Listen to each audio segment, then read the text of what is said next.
혹시 팀원들한테 이 말 또 해야 돼? 이런 생각 요즘 자주 하시나요? 만약 그렇다면 오늘 그 해답을 아주 뜻밖의 인물, 바로 2500년 전 공자의 지혜에서 한번 찾아보시는 건 어떨까요?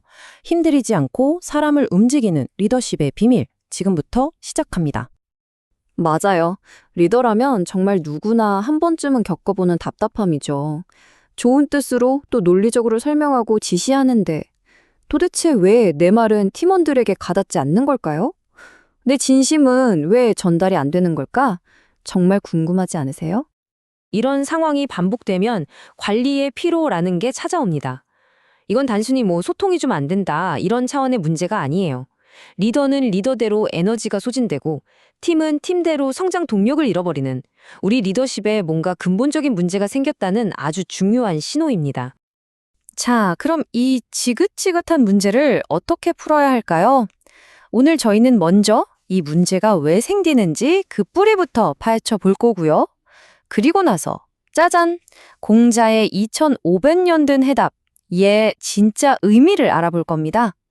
또 행동으로 이끄는 상행하효와 경험의 힘이 얼마나 강력한지 살펴보고 마지막으로 이 모든 걸 통해 여러분의 리더십을 돌아보는 시간을 갖도록 하겠습니다. 네, 바로 그 해답의 실마리가 정말 놀랍게도 2500년 전 공자에게 있었습니다. 논어 헌문편에 담긴 이 짧은 한 구절이 지금 바로 우리의 이 고민에 어떤 힌트를 주는지 한번 같이 들여다보죠. 공자가 내놓은 해답은 정말 어떻게 보면 역설적이에요. 윗사람이 얘를 좋아하면 백성을 다스리기 쉬워진다. 아니, 더 강하게 통제하고 명령해야 말을 들을 것 같은데 오히려 리더십이 쉬워진다니요? 대체 이 얘라는 게 뭐길래 이런 마법 같은 힘을 가질 수 있는 걸까요? 자, 우리가 보통 예라고 하면 인사 잘하고 예의 바르게 행동하는 거 이런 걸 떠올리잖아요. 근데 공자가 말한 예는요, 그런 단순한 매너 수준이 아니에요. 훨씬 더 깊고 근본적인 이야기입니다. 이걸 뭐에 비유할 수 있을까요? 마치 건물의 뼈대 같은 거라고 할까요?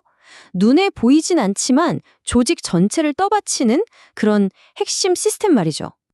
이 예의 진짜 의미를 알려면요, 이 한 글자를 한번 뜯어봐야 해요. 여기에 정말 재미있는 비밀이 숨어 있거든요. 이 글자가 어떻게 만들어졌는지를 보면 아 하고 무릎을 탁 치게 되실 겁니다.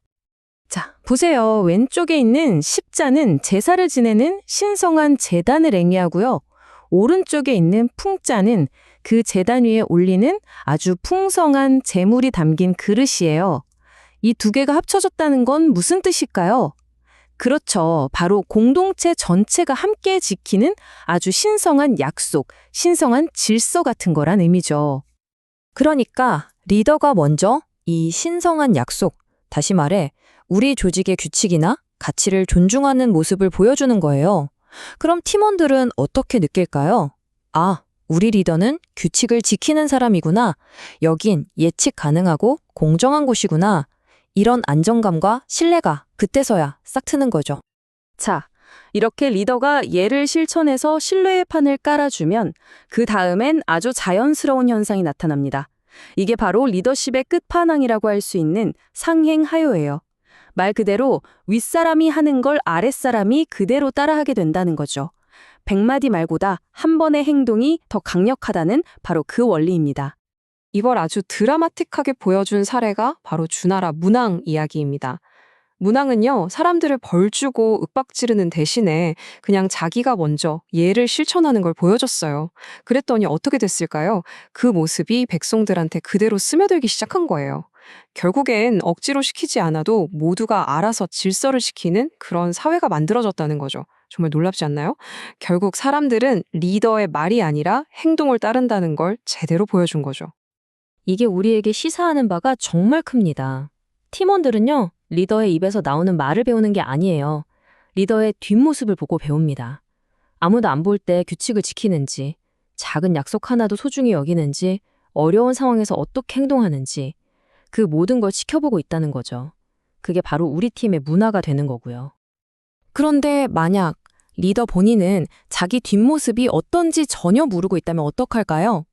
사장님, 그렇게 하시면 안 됩니다. 라고 직설적으로 말해봤자 사실 잔소리로밖에 안 들리겠죠. 이럴 땐 말보다 더 강력한 게 있습니다. 바로 스스로 아차! 하고 깨닫게 만드는 결정적인 경험을 선물하는 겁니다. 여기 아주 고약한 리더가 한 명 있습니다. 백부라는 태수인데요. 백성들은 굶어 죽어가는데 자기 배만 채우는 그런 사람이었죠.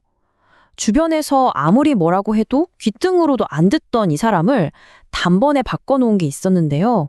그게 바로 날카로운 지적이 아니라 아주 충격적인 시각적 경험이었습니다. 이 얘기를 들은 공자의 제자, 자로는 성격이 불같았거든요. 스승님, 제가 가서 아주 혼쭐을 내고 오겠습니다. 했죠. 이게 바로 강제적인 교정 방식이에요. 그런데 공자는 말립니다. 그렇게 해봤자 겉으로만 바꾸는 척할 뿐이다. 그러면서 완전히 다른 방법을 쓰죠. 바로 스스로 깨닫게 만드는 경험적 각성의 길을 택한 겁니다. 공자는 백부를 데리고 그가 다스리는 가장 가난한 마을을 보여줍니다. 그 끔찍한 광경을 자기 눈으로 직접 본 백부는요, 정말 말 그대로 시각적 충격을 받습니다. 아, 이게 다 나 때문이구나. 이 깨달음이 온몸을 관통한 거죠. 결국 그를 바꾼 건 누구의 명령도 아니었어요. 바로 자신의 행동이 낳은 결과를 직접 목격한 그 뼈아픈 경험이었던 겁니다. 자, 지금까지 공자의 지혜를 살펴봤는데요.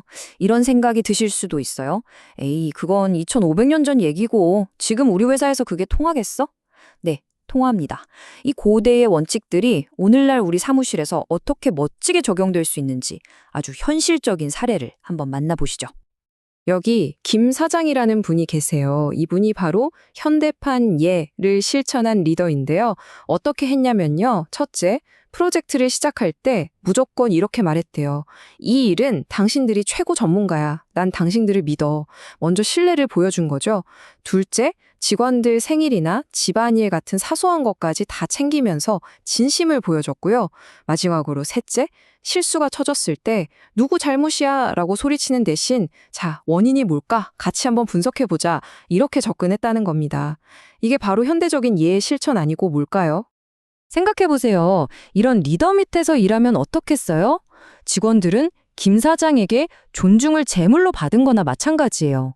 그러니까 더 이상 시키는 일만 하는 부품이 아니라 스스로 일의 주인이 되어서 어떻게 하면 더 잘할 수 있을까를 고민하기 시작한 거죠. 당연히 팀의 성과는 뭐 말할 것도 없겠죠. 자, 공자의 이야기부터 김 사장의 사례까지 긴 여정을 함께 왔습니다. 이제 이 모든 화살은 바로 이 영상을 보고 계신 여러분, 바로 나에게로 향합니다. 나는 과연 어떤 리더인지 한번 돌아볼 시간입니다. 오늘 이야기의 핵심 한번 정리해 볼까요? 우리가 왜 리더로서 지치는가? 그건 바로 정당성이 부족하기 때문입니다. 진정한 권위는 이해, 즉 공유된 질서를 존중하는 데서 나오고요. 사람들은 우리의 말을 따라하는 게 아니라 우리의 행동을 따라합니다. 그리고 진짜 변화는 명령이 아니라 경험에서 시작된다는 것. 결국 매일매일 내가 보여주는 그 작은 존중이 우리 팀 문화의 전부라는 거죠.